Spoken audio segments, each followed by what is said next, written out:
This program was conceived both as a practical exploration of music forms and instruments upon which they're played, but also historical and exploring, since if there's a foreground in music, there's a background in life. So some of the lectures, some of the forums throughout the day are exploring an idea, whether it's international kind of sounds that could be a reach or that these players know.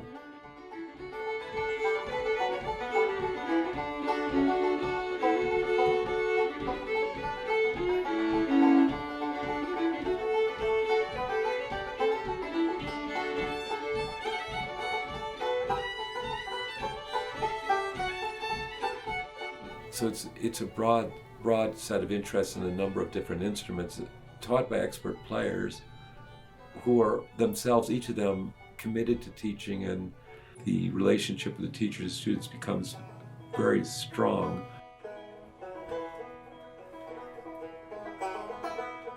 It's not about the proficiency of the instrument, although you do learn that here. You learn better techniques, you learn chording, you learn strumming, but it's more about just being with the community and participating and sharing.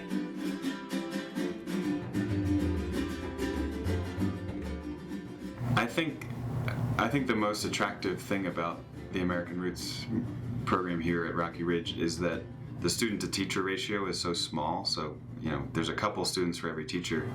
But yeah, if you're looking for a chance to really develop relationships with mentors that can last more than just 4 days, I think this is maybe the best option in this genre of music.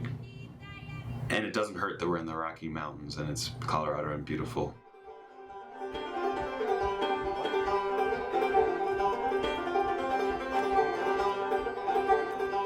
It's so varied and diversified, bringing in the roots of our music. And so it's not only hillbilly Appalachian music, but Cajun music and the Mexican music and Northern European music. Ready, go. Yeah, again. Ready, go.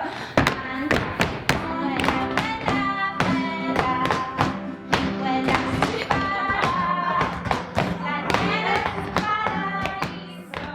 I feel like singing in Spanish and teaching music from Mexico is just like a way to remind us all that there's so many beautiful cultures to celebrate.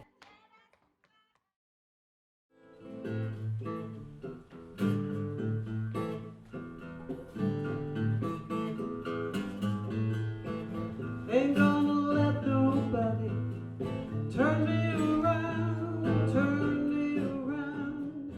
This program is different than it was last year, it's different from what it was the year before, and it will be different again next year. The spectrum hasn't been represented this way before, and that will shift with the faculty and their particular talents in the coming years. I hope people go away thinking like, oh, I can go to a jam, or I can do this, or I can learn a song and not feel like I'm behind or that I'm too advanced. Like there's always something to do, even when you're with beginners or advanced people. I hope they rediscover their passion, because a lot of people have had their guitars under their bed for the last 20 years and they're just realizing what a stress reliever it is, and especially now it's really important. So I hope that they go home and work on all the materials they've had, and I hope they continue to spread the music in their own hometowns and remember what a joy it is. I try to teach people how to think about music in a variety of ways. So how do you use the instrument in ways that will be useful to what you like or things that you don't even know about? The best expression of it that I've ever had known came from my teacher's teacher, Doc Hawkins. He came up to Chicago to sing on National Barn Dance, a new media of its time, reaching millions of listeners all across the Midwest. And when Fleming called him at station for lessons in 1948, Doc said, Well, I can't teach you, but I can show you. And right there, he crystallized the difference between formal teaching, because he knew he didn't know this music from going to school. He had learned it another way. He caught it. I can't teach you, but I can show you. That's what we're doing here.